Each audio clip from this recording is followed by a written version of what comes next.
तो दोस्तों एक बार फिर से स्वागत है आप सभी का आपके अपने favourite English learning channel scholar English पर। मेरा नाम है दीपिका कुमावत और मैं इस चैनल पर वेरियस कॉम्पिटिटिव एग्जाम्स के लिए इंग्लिश सब्जेक्ट टीच करती हूं। तो दोस्तों आज हम एक लिटरेरी थ्योरी को समझने वाले हैं जिसका नाम है रशियन फॉर्मलिज्म। दोस्तों अगर आप भी यूजीसी नेट गेट या फिर सेट एग्जाम की तैयारी कर रहे हैं तो आपको पता होगा कि लिटरेरी थ्योरी कितनी ज़्यादा इंपॉर्टेंट है इस एग्जाम पॉइंट ऑफ व्यू से। एग्जाम में इस टॉपिक से विक्टर श्लोवस्की, रोमन जैकबसन और उनके कंसेप्ट जैसे कि डीफेमिलराइजेशन पर हर साल क्वेश्चंस आते हैं। तो आज की इस वीडियो में हम बिल्कुल आसान भाषा में इसके सारे कंसेप्ट को कवर करेंगे। तो चलिए आइए शुरू करते हैं और समझते हैं कि रशियन फॉर्मलिज्म यानी होता क्या है। तो दोस्तों सबसे पहले हम समझते हैं कि रशियन फॉर्मलिज्म का मतलब क्या है। दोस्तों वीडियो शुरू करने से पहले एक छोटी सी बात समझिए। एक एग्जांपल आपके लिए है, मान लो कि आप मार्केट से एक बहुत ही शानदार और चमचमाती हुई स्पोर्ट्स कार खरीद कर लाते हो। आपका एक दोस्त है, वो आता है आपके पास और कार को देखकर कहता है कि अरे वाह यार क्या कार लाई है तूने, पर यार मुझे ये बता कि इस कार को जिस इंजीनियर ने बनाया है उसकी पर्सनल लाइफ कैसी है, क्या उसके कभी अपनी बीवी से झगड़े होते हैं, और जिस फैक्ट्री में ये कार बनी है वहाँ का चौकीदार कौन था। आपको उस दोस्त की बात सुनकर गुस्सा आएगा ना। आप कहोगे अरे भाई तुझे कार के इंजन, उसकी स्पीड और उसके डिजाइन से मतलब होना चाहिए, तो इंजीनियर की पिछली जिंदगी और फैक्ट्री के चौकीदार को लेकर क्यों बैठा है, तुझे उससे क्या मतलब। बस बिल्कुल यही गुस्सा आज से 110 साल पहले रशिया के कुछ यंग लड़कों को आया था। लेकिन दोस्तों उनका गुस्सा जो है वो कार्स के ऊपर नहीं था, बल्कि किताबों, कहानियों और कविताओं पर था। और इसी गुस्से से जन्म होता है एक बहुत ही बड़े तूफान का, जिसे हम कहते हैं रशियन फॉर्मलिज्म। तो दोस्तों इन्हीं लड़कों ने कहा कि अगर कोई भी स्टोरी, कोई भी पोयम या फिर लिटरेचर को अगर आपको समझना है तो ये सारी बातें करना बिल्कुल बेकार है। लेखक को भूल जाओ, हिस्ट्री को भूल जाओ। अगर कहानी समझनी है तो सिर्फ किताब के शब्दों को देखो, उसे एनालाइज करो, उसे ध्यान रखो। इसी क्रेजी सोच को बोलते हैं रशियन फॉर्मलिज्म। अब दोस्तों देखते हैं कि ये सारी चीज़ें शुरू कैसे हुई। दोस्तों ये कहानी शुरू होती है 1910 से 1930 के बीच, यानी कि आज से लगभग 110 साल पहले। और जगह कौन सी थी, तो जगह थी रशिया। वहाँ यूनिवर्सिटी में पढ़ने वाले कुछ बच्चे और उनके जो यंग प्रोफेसर थे उनका एक ग्रुप था। और ये जो लोग थे वो दो अलग अलग शहरों में बैठे थे। पहला ग्रुप था ओपोजैस ग्रुप। दोस्तों ये जो है वो सेंट पीटर्सबर्ग शहर में था और इसे लीड कर रहे थे विक्टर श्लोवस्की। ये जो लोग हैं वो थोड़े जिद्दी तरीके के थे और इनका मानना था कि कहानी एक मशीन की तरह होती है जिसके पुर्जों को खोलकर चेक करना चाहिए। और उनके साथ खड़े थे इस मोमेंट के सबसे बड़े दिमाग और चीफ हिस्टोरियन बोरिस आइकनबॉम। दोस्तों आइकनबॉम ने श्लोवस्की के साथ मिलकर इस ओपोजैस ग्रुप की नींव रखी थी। अगर श्लोवस्की इस मोमेंट के सबसे बड़े क्रांतिकारी थे तो बोरिस आइकनबॉम इस नए साइंस के लॉ मेकर थे। उन्होंने ही क्या किया था, तो बाद में 1926 में एक ऐसे लिखा था जिसका नाम था the theory of the formal method, जिसमें उन्होंने पूरी दुनिया के सामने बताया कि उनका ये जो फॉर्मलिज्म का तरीका है आखिर काम कैसे करता है। फिर दोस्तों हमारा दूसरा ग्रुप आता है मॉस्को लिंग्विस्टिक सर्कल, जिसे हम MLC भी कहते हैं। दोस्तों ये रशिया की कैपिटल मॉस्को शहर में था और इस ग्रुप में जो है वो रोमन जैकबसन जैसे लोग थे, जो कि भाषा विज्ञान, जिसे हम लिंग्विस्टिक कहते हैं, और साउंड्स के बहुत ही बड़े दीवाने थे। दोस्तों ये लोग चेक करते थे कि कविताओं में शब्दों की आवाज़ से कैसे जादू पैदा होता है। ये दोनों ग्रुप क्या करते थे, तो साहित्य को पढ़ने के पुराने बोरिंग तरीकों से बिल्कुल तंग आ चुके थे। उन्होंने ठान लिया था कि हम इसको एक साइंस बनाएंगे। जैसे कि फिजिक्स और केमिस्ट्री के ऑटोमेटिक रूल्स होते हैं ना, जो हर जगह सेम ही काम करते हैं, यानी कि उन्हें बदला नहीं जा सकता। ठीक उसी तरीके से ये लोग किताबों को जांचने का एक साइंटिफिक और सिस्टमैटिक तरीका बनाना चाहते थे जिसमें कोई भी चेंजेस ना हो। मेन मुद्दा तो ये था कि इनको ये साबित करना था कि अगर आप कोई भी लिटरेचर पढ़ रहे हैं, कोई भी पोएम पढ़ रहे हैं, किसी भी तरीके की कोई स्टोरी पढ़ रहे हैं, तो आप किसी भी ऑथर का बैकग्राउंड ना देखें कि वो किस बैकग्राउंड से आता है, किस फैमिली से आता है, गरीब था या फिर अमीर था, उस टाइम में जो है वो किस तरीके का राजा शासन कर रहा था। तो ये सारी चीज़ें कोई मायने नहीं रखती है। अगर आपको सच में लिटरेचर पढ़ना है तो आपको उस लिटरेचर में लिखा क्या गया है, उन शब्दों पर ध्यान देना चाहिए। तो यही रूल्स वो जो है वो मतलब कि सोसाइटी में लाना चाहते थे लिटरेचर पढ़ने वालों के लिए। अब दोस्तों इतना सब बताने के बाद भी आप सोच रहे होंगे कि इन लोगों को अचानक क्या आफत आन पड़ी थी कि उन्होंने ये सारा नया तरीका निकाला। असल में क्या होता था कि उस जमाने में जब भी कोई किताब या फिर कविता आती थी तो बड़े बड़े लोग उसकी तारीफ या फिर बुराई इस बेसिस पर करते थे कि लेखक कितना गरीब था या फिर उस वक्त देश में कौन सा राजा राज कर रहा था। इन यंग लड़कों को जो है वो ये तरीका बिल्कुल ही पसंद नहीं आया। उन्होंने कहा कि ये तो सरासर चीटिंग है। अगर डॉक्टर को आपका इलाज करना है तो वो आपकी बॉडी चेक करेगा, ना कि ये देखेगा कि आपके पापा क्या काम करते हैं या फिर आप किस बैकग्राउंड से आते हैं। यानी कि उनका मानना था कि अगर आप कुछ पढ़ रहे हो या फिर अगर आपको उस चीज़ को क्रिटिसाइज़ करना है और उस राइटिंग को समझना है, तो ये फिगर आउट करने की कोई भी ज़रूरत नहीं है कि साहित्य का लेखक कैसा था, उसकी फाइनेंशियल कंडीशन कैसी थी, एक्सेट्रा।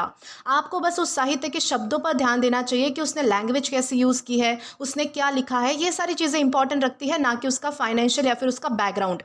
दोस्तों, इन सारे रशियन फॉर्मलिस्ट का सिर्फ एक ही सबसे बड़ा एम या फिर मकसद था, जिसे अगर आपने समझ लिया तो आप पूरा फॉर्मलिज्म ही समझ जाओगे। उनका मकसद था एक सवाल का जवाब ढूंढना, और वो सवाल क्या है? तो वो सवाल था कि लिटरेरीनेस क्या है, यानी कि ऐसी कौन सी चीज़ है, यानी कि ऐसी कौन सी खास चीज़ है जो एक आम बात को लिटरेचर बना देती है, एक आम बात को कविता या फिर कहानी बना देती है। दोस्तों, इसे बहुत ही सिंपल एग्जाम्पल से समझते हैं। जैसे कि अगर मैं कहूँ कि अगले हफ्ते का जो होमवर्क है वो पेज नंबर 84 पर दिया गया है, तो ये कैसी बात है? बहुत ही एक नॉर्मल बात है, बहुत ही सिंपल बात है, जैसे हम आम बोलचाल में बोलते हैं वैसी बिल्कुल बात है ये। लेकिन अगर मैं कहूँ कि सुनो दोस्तों, पन्नों के उस जाल में पेज 84 पर छुपा है एक नया इम्तिहान, तो दोस्तों ये बन जाता है लिटरेचर। ये क्या बन चुका है? तो ये लिटरेचर बन चुका है। उन्होंने कहा कि हम सिर्फ भाषा के जादू की पढ़ाई करेंगे, बाकी सब हमारे लिए बेकार है, कि राइटर कैसा था, किस बैकग्राउंड से आता था, उसने क्यों लिखा, कब लिखा, किस तरीके से लिखा, कौन राजा राज कर रहा था, तो ये सारी बातें जो है वो हमारे लिए बेकार है। यानी कि अगर साहित्य कोई हमारे पास आता है तो उसके बाद वो साहित्य अगर हमारे पास है तो उसके बाद हमारे लिए वो लेखक मर चुका है। हमें उसके शब्दों पर, उसकी बनावट पर, उसके फॉर्म पर ध्यान देना चाहिए। दोस्तों, वो कहते थे कि साहित्य यानी कि लिटरेचर आम भाषा से अलग इसलिए होता है क्योंकि इसकी बनावट अलग होती है। ये भाषा को इस तरीके से ट्विस्ट करता है, इस तरीके से डेकोरेट करता है कि पढ़ने वाला जो है वो रुककर शब्दों को देखने पर मजबूर हो जाता है। इस तरीके से जो है वो उन सारे स्कॉलर्स ने कहा था। दोस्तों, इतना समझाने के बाद उम्मीद करती हूँ कि आपको रशियन फॉर्मलिज्म समझ आया होगा कि आखिरकार ये कंसेप्ट क्या है।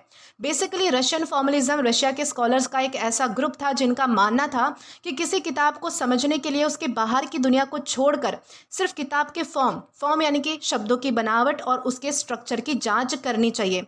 तो उसे हम कहते हैं रशियन फॉर्मलिज्म। अब दोस्तों, इसी के साथ आगे बढ़ते हैं और समझते हैं कि रशियन फॉर्मलिज्म काम कैसे करता था। दोस्तों, इन स्कॉलर्स ने क्या किया कि अपनी बात को समझाने के लिए 4 अलग अलग तरीके यानी कि 4 मॉडल्स तैयार किए, यूज़ किए। बेसिकली इन्हें भी हम अच्छे से समझेंगे।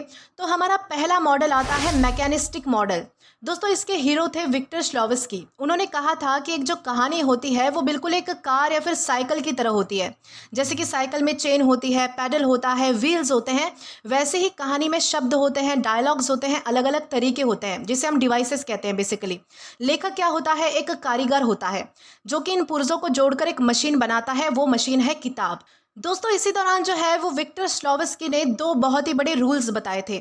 सबसे पहला बड़ा रूल आता है डिफेमिलराइजेशन, या फिर जिसे हम ऑस्ट्रोनॉमी भी कहते हैं। दोस्तों, इसे आसान भाषा में समझो कि डिफेमिलराइजेशन का मतलब होता है बोरिंग चीज़ों को अजीब या फिर नया बना देना, यानी कि कुछ चेंजेस करना उसमें। जब हम रोज़ एक ही एक रास्ते पर जाते हैं तो हम यूजुअली बोर हो जाते हैं और रास्ते की सारी चीज़ों पर हम ध्यान नहीं दे पाते, यानी कि हम बोर हो जाते हैं। इसलिए हम क्या करते हैं? तो चीज़ों को इग्नोर करते हैं, यानी कि हमारा रोज़ का काम हो जाता है। हम सोचते हैं यार कि इस रास्ते पर तो हम रोज़ ही आते हैं, तो इसमें क्या देखना है।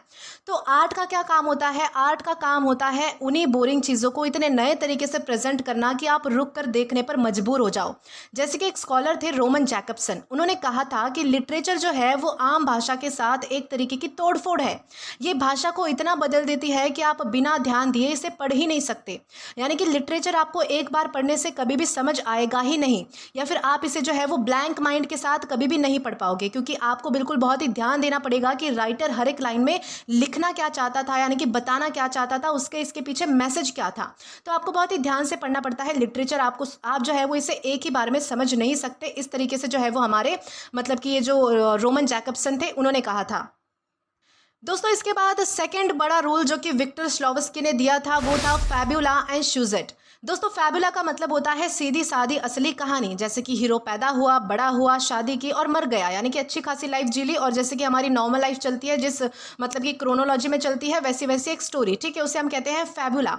और ये जो शुजेट है, शुजेट का मतलब होता है प्लॉट, यानी कि लेखक ने उसे किताब में कैसे घुमा कर फिरा कर मतलब कि बताया है, लिखा है, तो उसे हम कहेंगे शुजेट। जैसे कि कहानी शुरू होती है हीरो की मौत से, और फिर आपको फ्लैशबैक में दिखाया जाता है कि वो कैसा बड़ा हुआ, क्या क्या मतलब कि स्ट्रगल स्ट्रगल्स उसने फेस किए, तो ये सारी चीज़ें जो है वो बाद में दिखाई जाती है। यानी कि लिटरेचर में चीज़ों को घुमाया जाता है और बहुत ही इफेक्टिव तरीके से प्रेजेंट करते हैं ताकि आप सोच में पड़ जाए। तो दोस्तों ये तो हमने समझा कि मैकेनिस्टिक मॉडल क्या होता है। ओके, अब इसी के साथ आगे बढ़ते हैं हमारे नेक्स्ट मॉडल की ओर। तो दोस्तों इसके बाद जो हमारा सेकेंड मॉडल आता है वो है ऑर्गेनिक मॉडल। दोस्तों पहले वाले मॉडल यानी कि मैकेनिस्टिक मॉडल में विक्टर श्लोविस्की ने कहा था कि कहानी एक बेजान मशीन की तरह होती है जिसके पुर्जों को खोलकर चेक करना चाहिए। लेकिन कुछ सालों बाद बाकी स्कॉलर्स को लगा कि अरे यार, कि कहानी को एक बेजान लोहे की मशीन कहना तो बहुत ही गलत है। कहानी में तो एक जान होती है, एक बहाव होता है। बस तभी जन्म हुआ ऑर्गेनिक मॉडल का। दोस्तों चलिए इसे भी अच्छे से समझते हैं। दोस्तों ऑर्गेनिक ये जो शब्द है वो ऑर्गेनिज्म से आया है, जिसका मतलब होता है एक जिंदा शरीर। जैसे कि कोई इंसान हो सकता है, कोई जानवर हो सकता है, कोई पेड़ पौधा, लिविंग बीइंग के हिसाब से आप समझ लीजिए, जिसमें एक जान है। तो एक नए स्कॉलर आए उस टाइम पे जिनका नाम था व्लादिमीर प्रॉप। उन्होंने कहा कि कहानी एक जिंदा शरीर यानी कि बायोलॉजिकल बॉडी की तरह है। दोस्तों इस मॉडल में स्कॉलर्स ने कहा कि एक किताब या फिर कहानी कोई बेजान मशीन नहीं होती है, बल्कि वो एक जिंदा शरीर होता है। ठीक है, इसे एग्जाम्पल से समझो। जैसे हमारे पास जो है वो शरीर में हाथ है, पैर है, आँख है और दिल होता है। ये सब अलग अलग पुर्जे नहीं है जिनको जब चाहा आपने अलग कर दिया, बल्कि ये सब आपस में इस तरीके से कनेक्टेड है, इस तरीके से जुड़े हुए हैं कि अगर एक भी अंग, एक भी पार्ट को अगर चोट पहुंचेगी तो हमारी पूरी बॉडी पर उसका असर पड़ता है, इफेक्ट पड़ता है। यानी कि हमारा पूरा शरीर काम करना बंद कर देगा।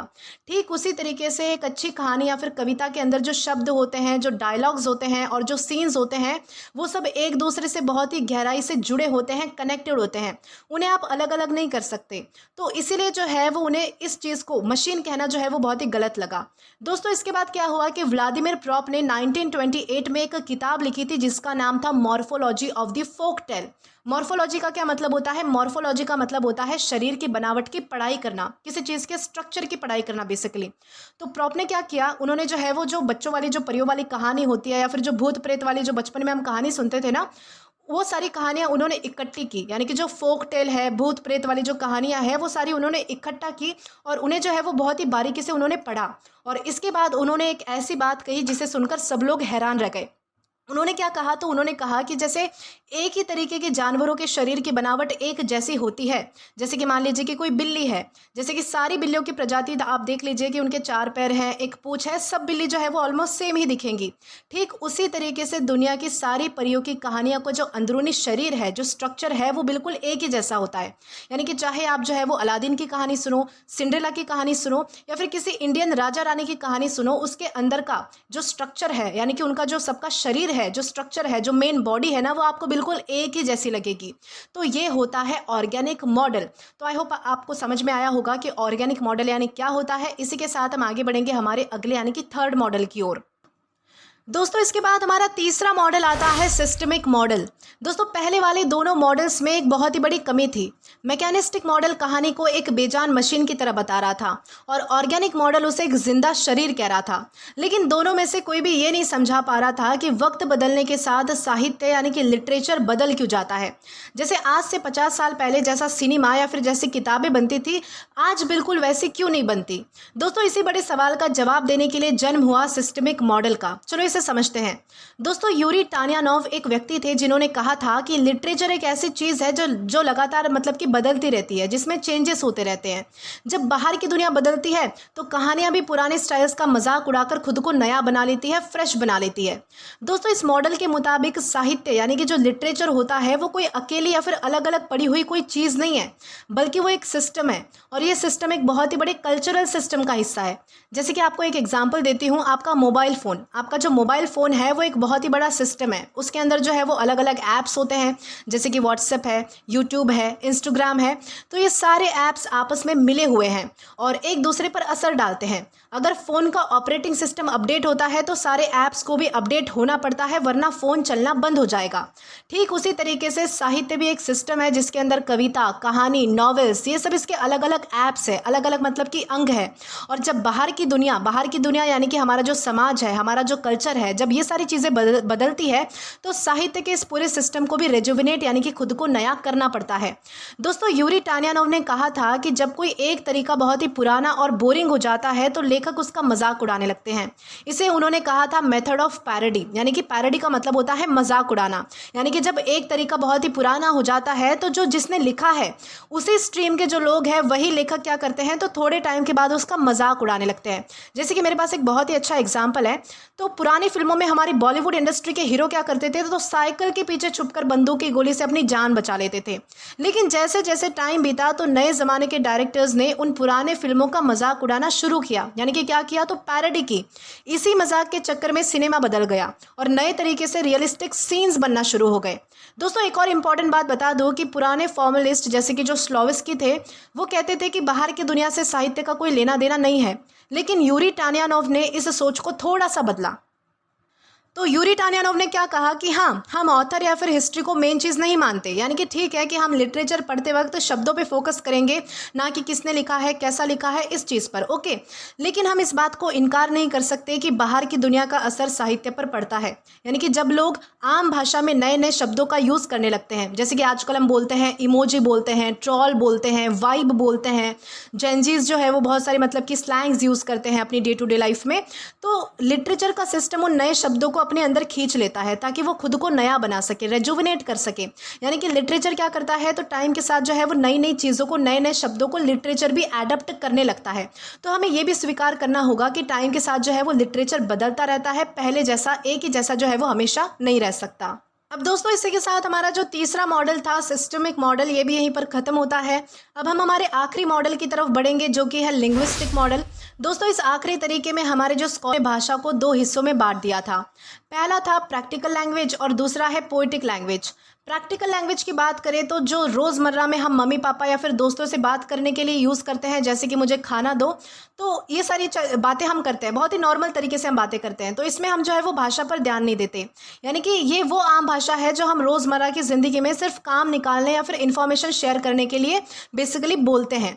जैसे कि एग्जाम्पल के लिए अगर आप कहें कि मुझे एक गिलास पानी दे दो या फिर अगले हफ्ते मेरा एग्ज़ाम है, तो इस भाषा को बोलते या फिर सुनते वक्त हमारा ध्यान जो है वो शब्दों की सुंदरता पर नहीं होता है, ये सिर्फ हमारे काम पर होता है, ठीक है। हम जो है वो इसे सुनकर तुरंत भूल जाते हैं। दूसरी होती है पोइटिक लैंग्वेज। दोस्तों, ये वो भाषा है जो कविताओं में यूज़ होती है, साहित्य में यूज़ होती है, जहाँ पर शब्दों का अपना एक मज़ा होता है, अपना एक म्यूज़िक होता है।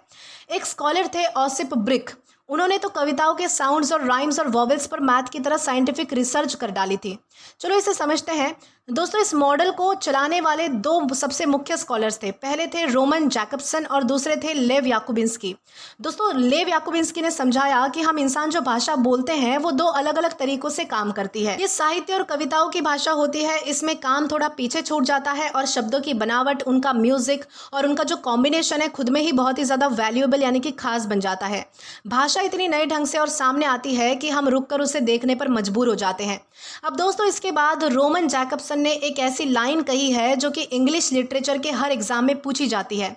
उन्होंने कहा था कि literature is organised violence committed on ordinary speech, यानी कि साहित्य आम बोलचाल की भाषा पर किया गया एक व्यवस्थित जुल्म या फिर हिंसा है, ऐसा उन्होंने कहा था। इसको आसान भाषा में समझो तो इसका मतलब ये नहीं है कि लिटरेचर भाषा को मारता पीटता है।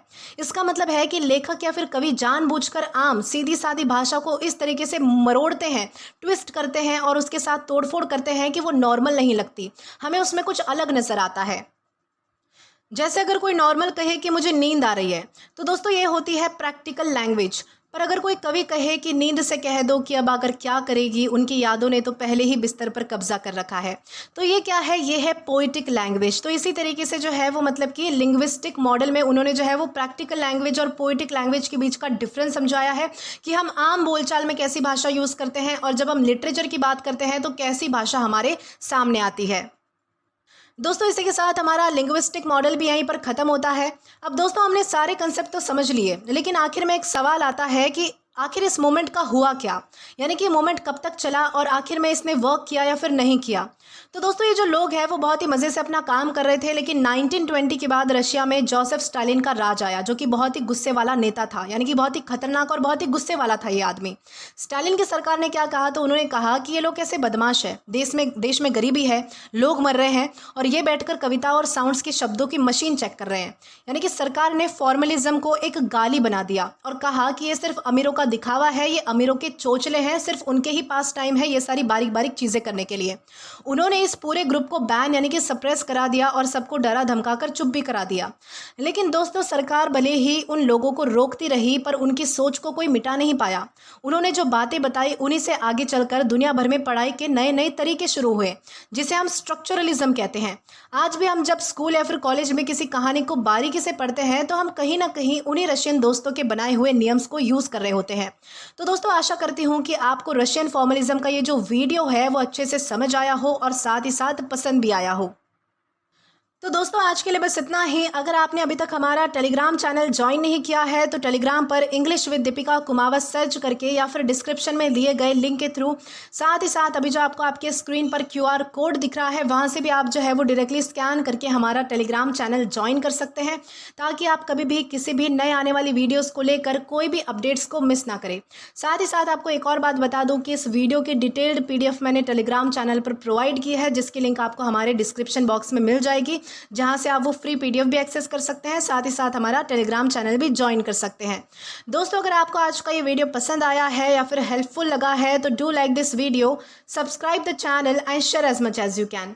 और अगर आपने इससे पहले वाले वीडियोस नहीं देखे हैं तो यहाँ पर मैंने एक प्लेलिस्ट प्रोवाइड कर दी है, जहाँ पर आप क्लिक करके बिल्कुल पहले वाले वीडियोज़ भी जो है वो देख सकते हैं।